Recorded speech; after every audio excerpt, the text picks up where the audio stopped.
So, a lot of people can start a business. Very few know how to scale it without breaking themselves, and even fewer know how to exit it well. Today's guest didn't just build a company from scratch, he scaled it to over 50 employees, built US manufacturing, protected innovation with patents, and then made the decision most founders never prepare for, selling the company. And today he's here to talk to us about that. So Jason Turner is here. He's an electrical engineer, a lifelong tech enthusiast, and a serial problem solver. He co-founded PowerShades in 2017, growing it from two founders in a shared office to over 50 employees, US-based manufacturing, and a dealer network across the US and Canada before selling the company in 2025 to Springs Window Fashions. And today we're breaking down what it really takes to build, scale, lead, and exit. Jason, it's so good to have you here. Sounds like Thanks for you've had having me. a lot. Yeah, this is exciting. I'm really excited to be on here with you. Thanks for Yeah, having us. we're excited to have you. I want to take you back to those early days, like before PowerShades was a real company. Mhm. What gave you the confidence to keep moving on and take the leap? Oh man, that's I kind of don't a want to big start question. easy on you or anything.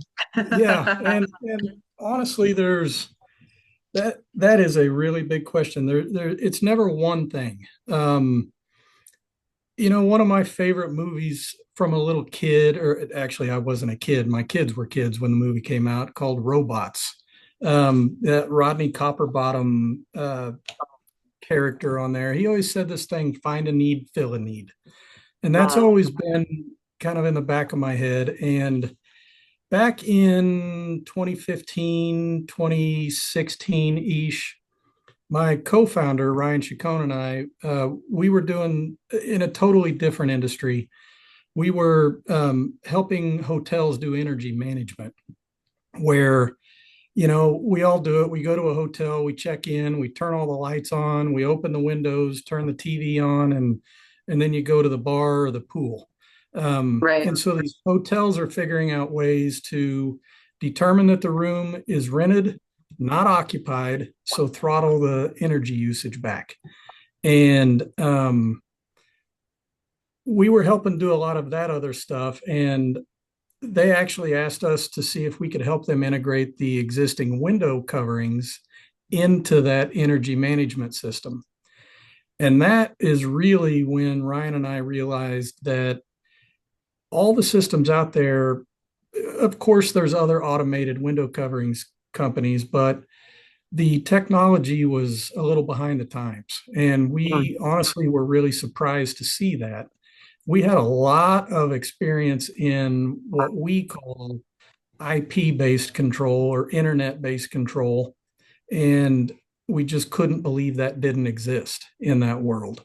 And, we kind of that find a need, fill a need. So Right. we decided to jump into that. We developed a motor specifically for that industry that worked over IP like that. And PowerShades started. So that Wow. it was a just kind of a happy mix of things and opportunity we saw. Right. Yeah, most people feel like they need to have everything like in place before they start. Is that, Yeah. can you talk about that? Yeah, that definitely, you go. So Ryan and I both at the time we worked for a great big company, a Fortune 500 company based here in Missouri. And some things were going on in that company at that time. Some leadership change. Just our roles had changed a little, and it kind of wasn't as fun anymore. Right. And so when this opportunity presented itself, yeah, we were scared to death. Yeah. We both had families, we both had kids. My mom kept asking me, "What are you doing? Why would you leave that good job and go try this?" And Right. no, we didn't have everything. We thought we had a good product. We thought that maybe if it didn't work out, that we'd be able to find other jobs easy enough. We didn't have all the answers. We, honestly about got in a fist fight trying to print checks our first month, out of QuickBooks. It's a big leap. It's hard to say that one thing gave us enough confidence to do it. We did Yeah. find a group of investors locally that really gave us the runway to be able to get this thing off the ground and get it going. And I can't thank those guys enough. It really was that just a happy mix of circumstances and a need out there that needed filled, and we were maybe dumb enough to give it a shot. What role did like trust and faith have in the whole process? Oh, a lot.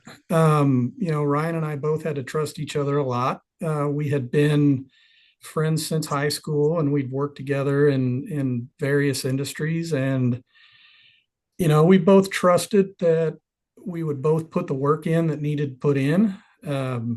We obviously both trusted each other enough that the right things would get done, and we were both committed to it. And then of course our families went along with it. And honestly, if I think both of us, if we'd have known how hard it was going to be, we might question it early on, if that was what we really wanted to do. Yeah, But yeah, and the whole time, I'm not going to lie, for 8 years, how many times we asked ourselves, are we doing the right thing? What did we get ourselves into here? right. But honestly, if it was easy, everybody would do it. Yeah, exactly. There's a lot of leaders that watch this, listen to this. So as PowerShades grew, how did you have to evolve as a leader? So what skills did you feel really served you early on, but eventually maybe held you back and vice versa? How did you evolve?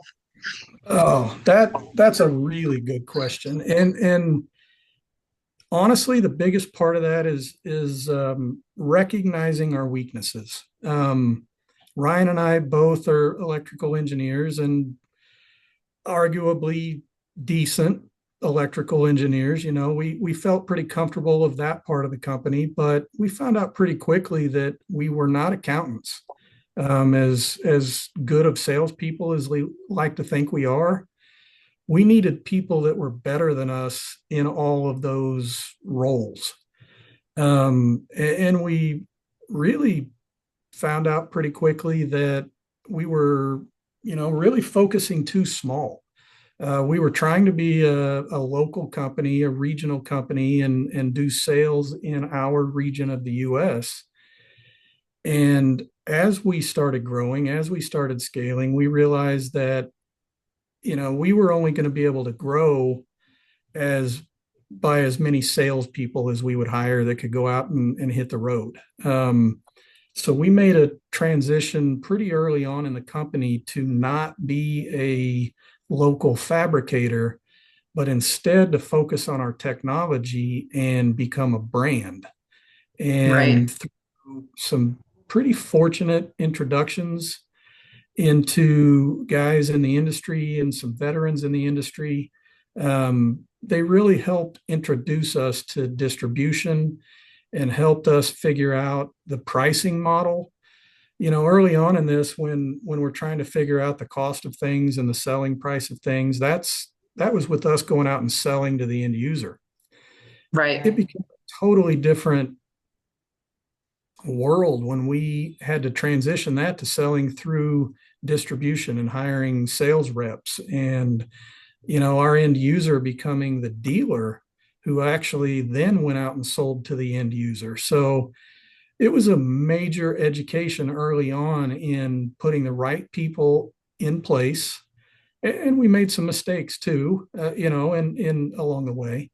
But really, our strategy. I'd like to say we had that strategy all worked out early on, but man, we had to roll with it. We had to figure out what worked, what didn't work, and back up and try again. And right. challenges all along the way. Obviously COVID and supply chain, and we opened up our factory actually to start making our first shade in February of 2020. And Oh no. um, Jeez. it was nonstop challenges. But yeah, we learned a lot. Yeah, no kidding. You have to be able to roll with it. That's one thing is like if you're not able to like roll with the punches, you're not going to make it in this entrepreneurial world because things change Absolutely. all the time.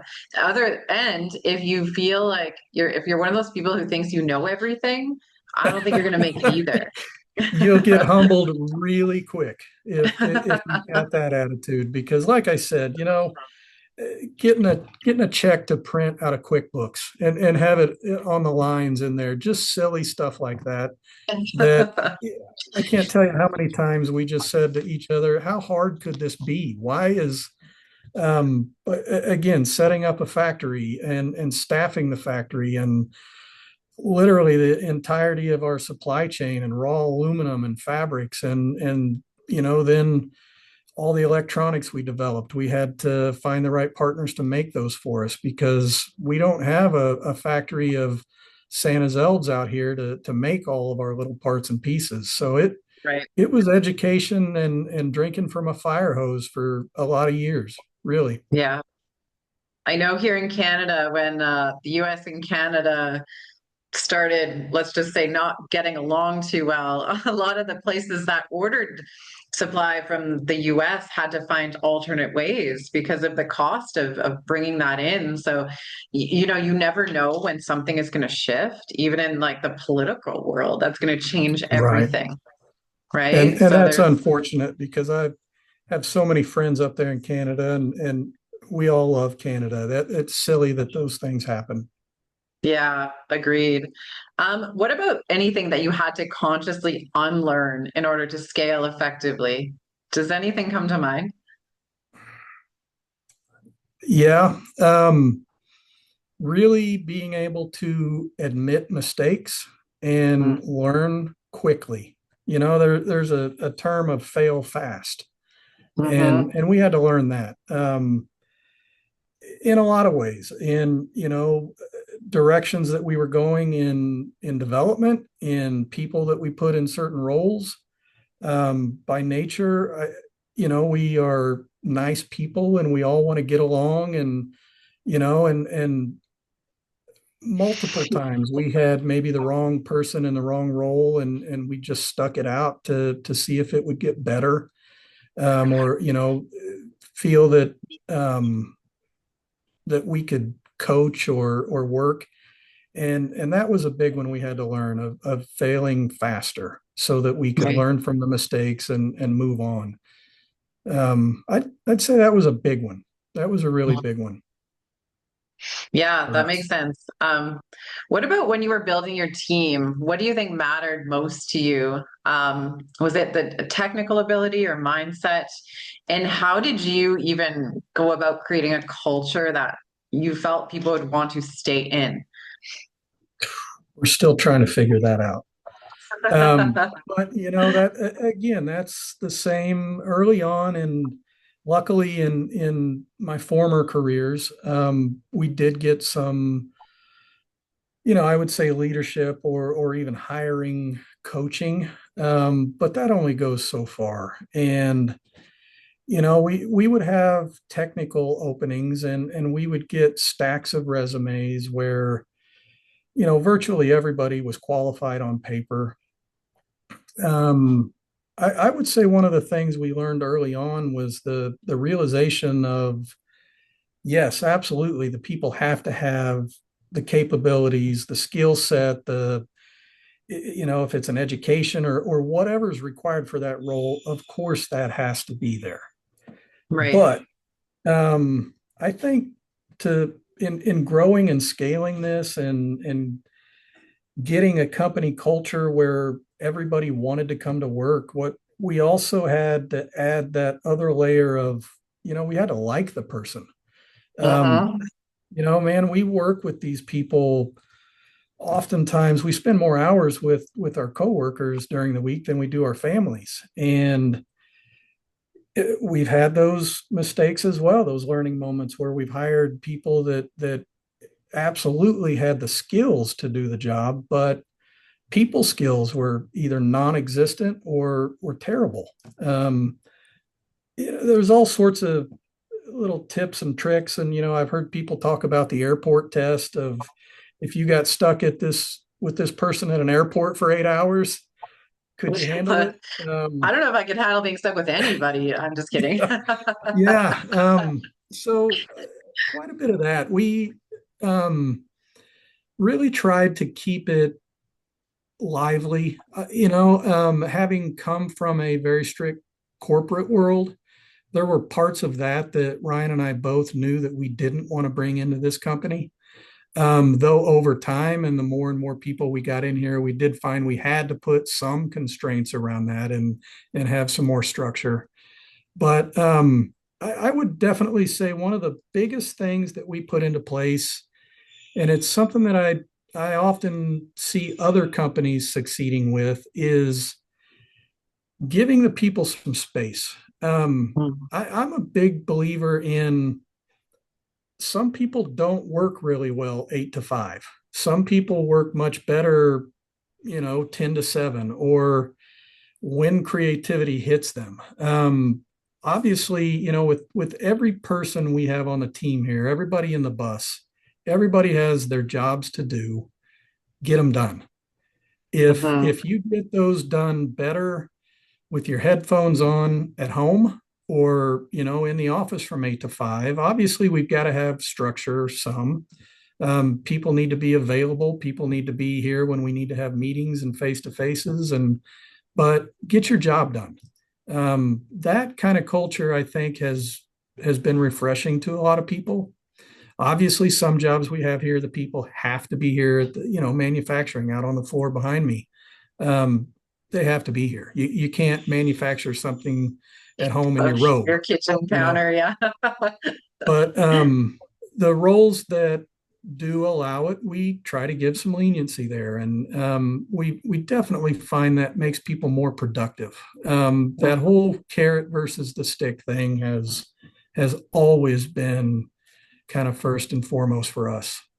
Yeah, for sure. So, what about AI? I know AI is a big thing. Have you seen it changing the way your company is running things, or do you see it evolving, or where are you guys at when it comes to AI? Anybody that says AI isn't changing their industry is burying their head in the sand, plain and Yeah, simple. they're in denial.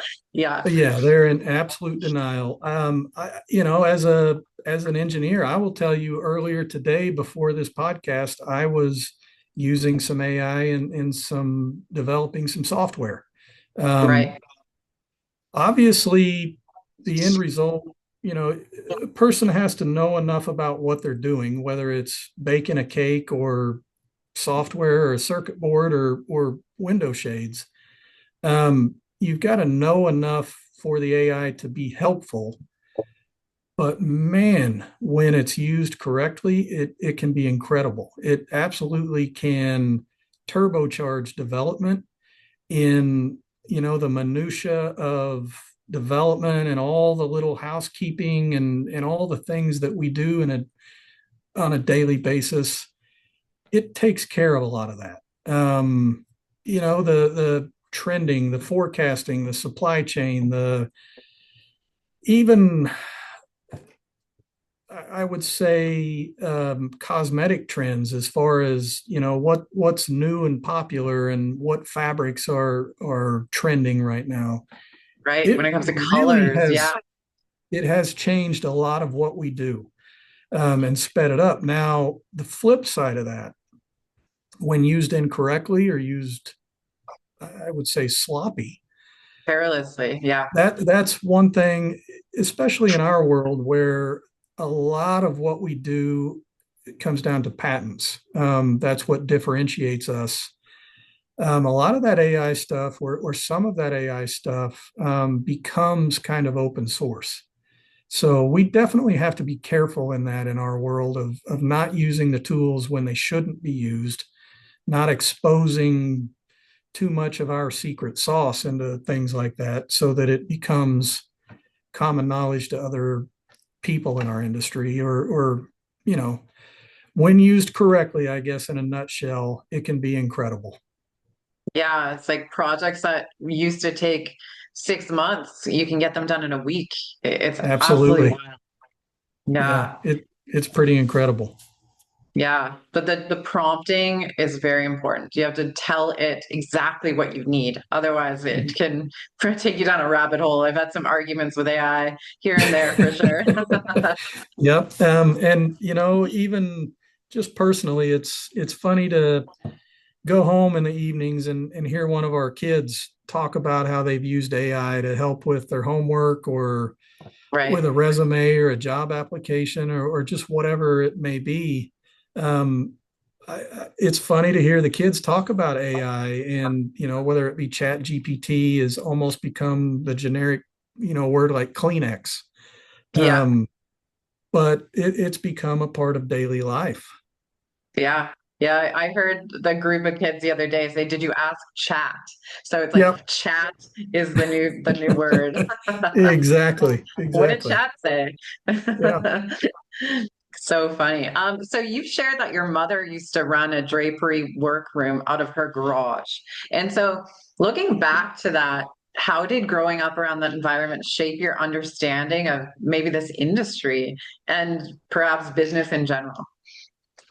That's, I would say, one of the things I learned from my mom early on is the business, the segment, the actual, what widget are you making, is kind of less important than, are you willing to put the hard work in? And it's kind of funny. My parents, both of my parents, as growing up, had different businesses, and my mom kind of raised me. I make a joke of how my mom tried to steer me, but she first raised me in a flower shop. She had a florist in Lawrence, Kansas, and then ultimately started this drapery workroom thing, and then a pretty successful interior design business with a big brick and mortar location, and ultimately a furniture store. And watching mom do all that was pretty awesome.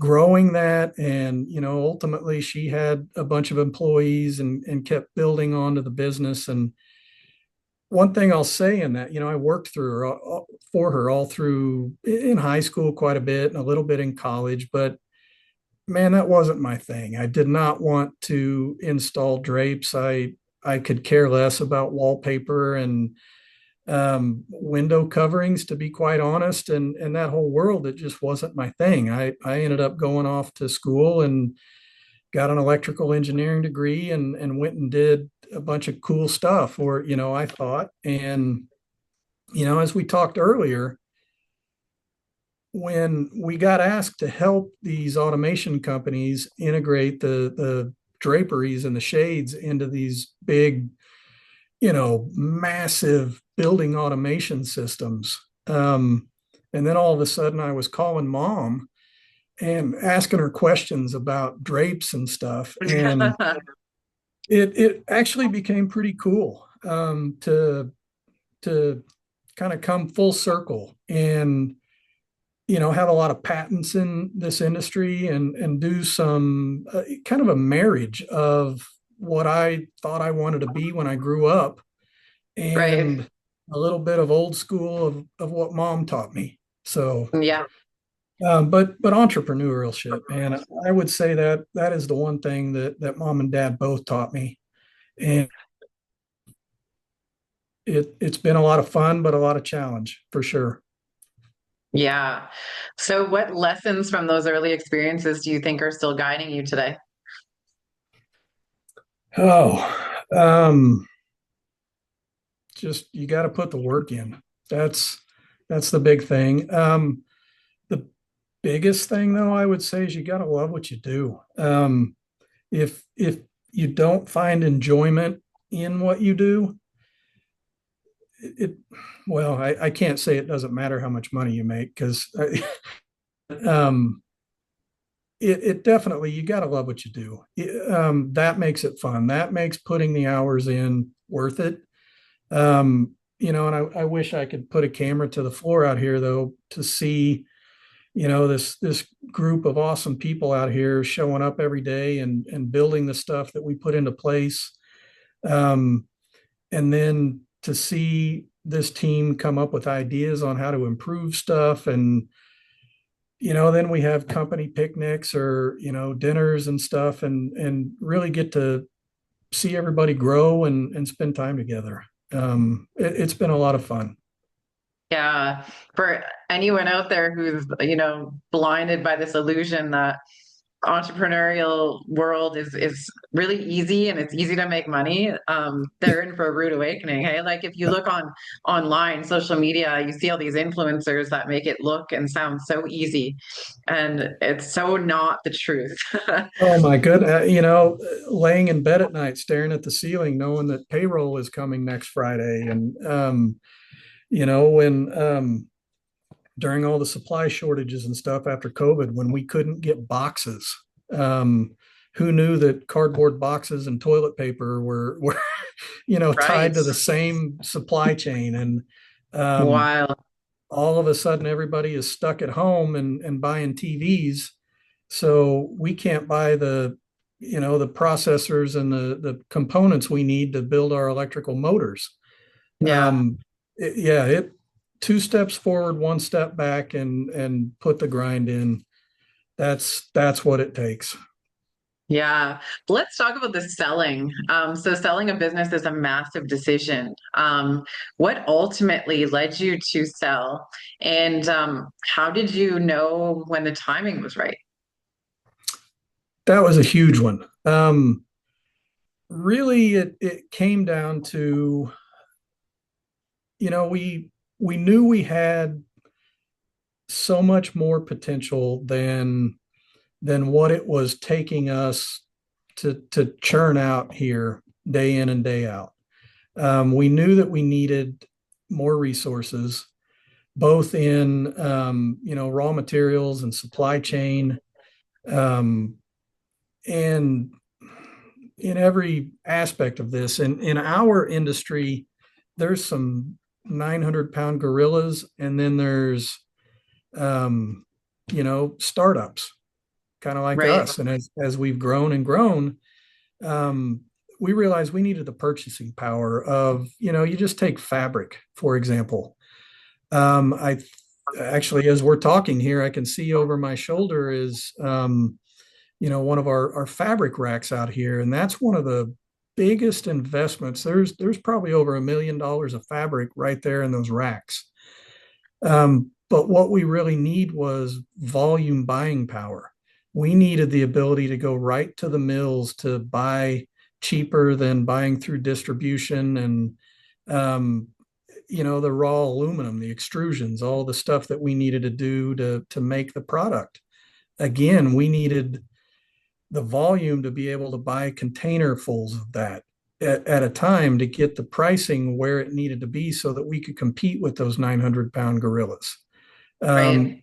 and then the quality control, and we just needed more resources. And when we got approached by Springs, it was pretty obvious pretty early on that the cultures were a fit. The people at Springs we really liked and got along with. Uh, but all of those things that I talked about, the supply chain and the expertise, and they had all of that in place. And it was, really a lot of low hanging fruit there that we could dig right into immediately. And as we, this has only been since September of 25.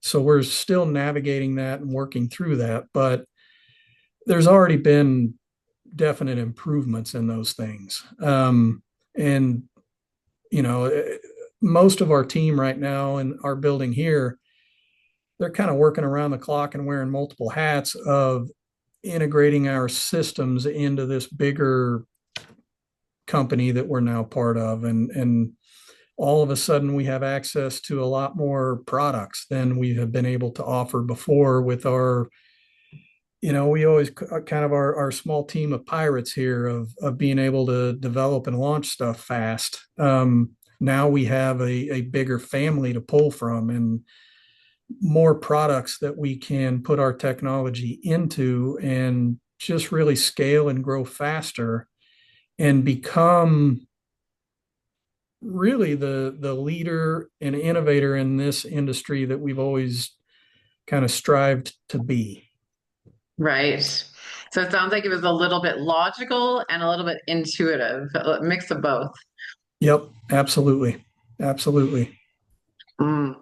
So after going from startup to scale to sale, how did your definition of success evolve? Or what would you define success as?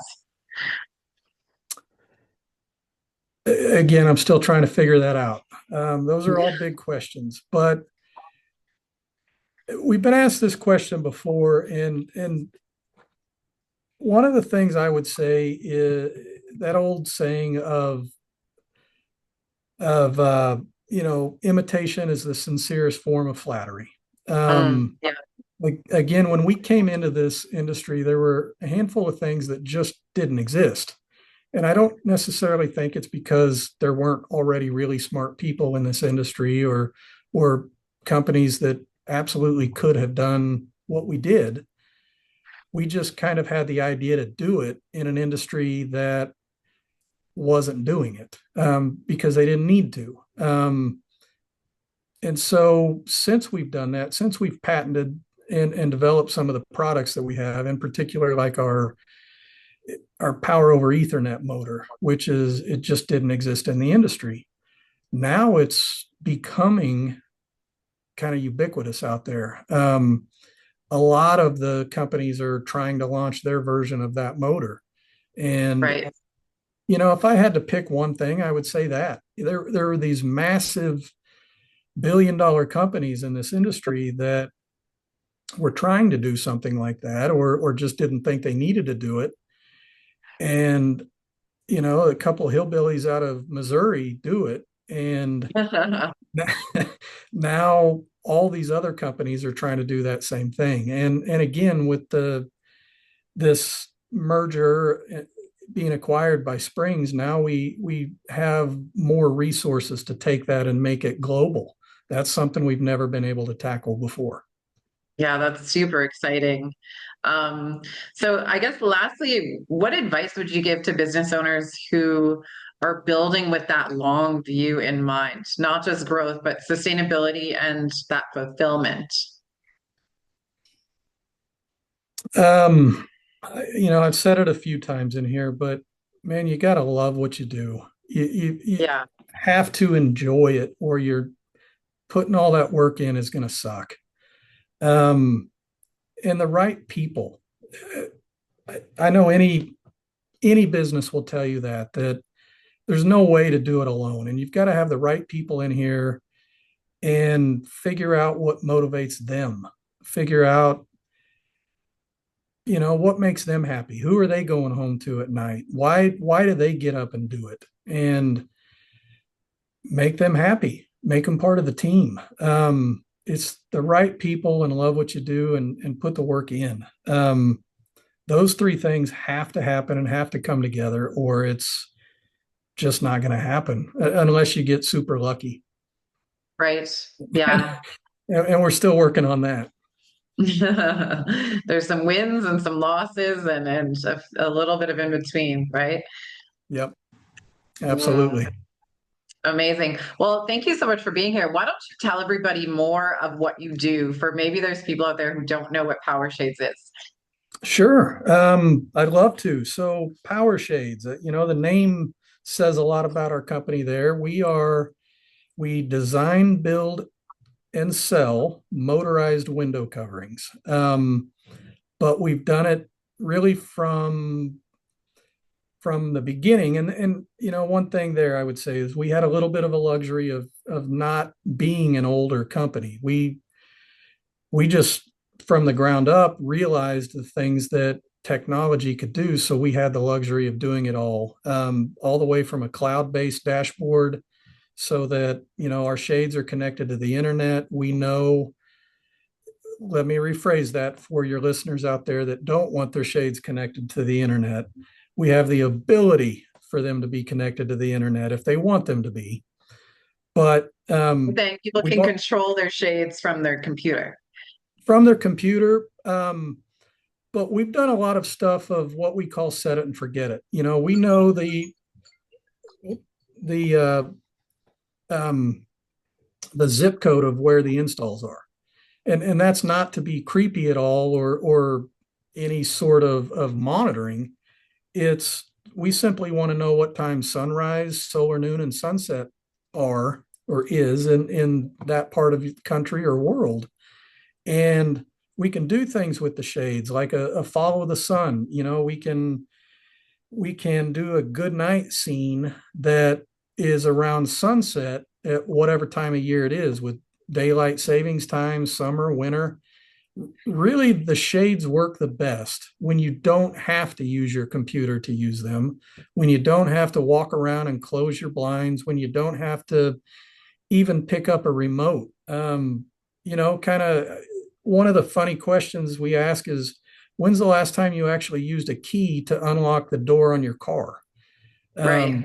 People get so used to that kind of thing. And what we have built here and allow our end users to do is integrate these into their lives, and they become used to them. These things will automatically reduce glare.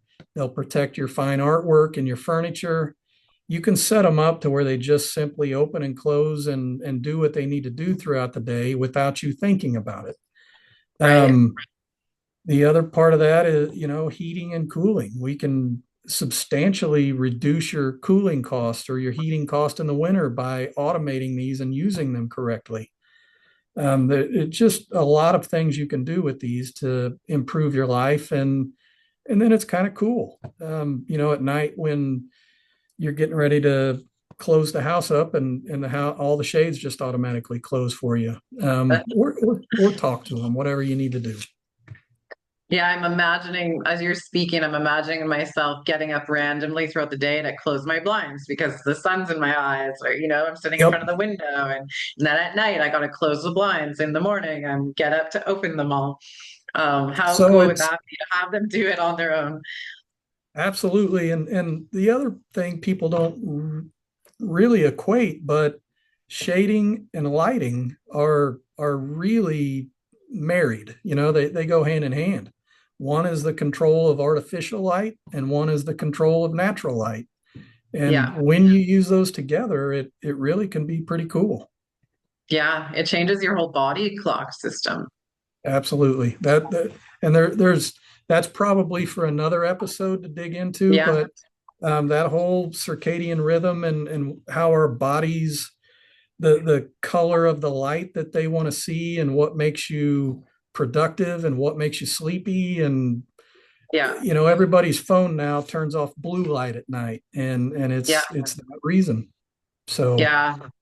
I I look make forward to. myself into a cave at night. I have red lights, and I actually just bought like a galaxy scene. So I'm like, my space looks, it turns into like this galaxy of lights and reds. And because Yep. that's the rumor. I heard you're supposed to make your atmosphere cave-like in order to fall asleep well at night. That's absolutely right. And it sounds like you did it on purpose, but the color of fire, those reds Mm. and oranges, that naturally puts the body to sleep. Yeah, It, it's it does. it's It makes me happy relaxation time. Well, good, for sure. good. Good. Well, we'll get into that in a future episode and we'll give some people tips on the colors of their lights that they should use. But it's been so much fun talking to you today. Thank you so much for taking time out of your crazy busy schedule to talk with us. Before we go, do you have any last minute thoughts that you'd like to leave the audience with? Uh, um, I'd just like to thank you and your listeners for having me on today. It's always fun to talk about the company, the journey that got us here, and um, if there's anything I can say or any help I can provide, it's an honor. So thanks for having Amazing. me. Thank you so much. And just remind everyone where they can find you. PowerShades.com. We're based in Joplin, Missouri. But again, we sell all over the U.S. through primarily through audio video dealers, the guys that are putting home theaters and sound systems and custom lighting in place. But you can go to powershades.com, put in your zip code, put in wherever it is you live in the world, and we've got a dealer locator there that will line you up with our dealers that are in your area, and they can come out and do all the measuring, bring the fabrics and all the options right to your customers' doorsteps, and they do all the install, and it can kind of just be a turnkey operation. Amazing. So are you saying you guys service Canada and the US? Absolutely. Yeah, we have a distribution partner in Canada that handles all of Canada for us. And from there, they've got dealers that handle all of Canada, um, and all of, distribution and dealers all through the US. Amazing. Well, thanks again so much. Congratulations on a big success. And I look forward to the next episode. Thank you. Have a great day. And yeah, look forward to the next episode as well. Thank you. You bet. And to our audience, thank you for tuning in. We'll make sure to have Power Shades in the show notes for you to have easy access to them so you can make your space techie when it comes to shades. I don't know how to say it. I gotta get used to Techie. this new How way. about cool? Yes, techie Yeah. and cool. I don't know. I'm not cool, so I can't speak to this. But until next time, stay tuned for more. Bye everyone.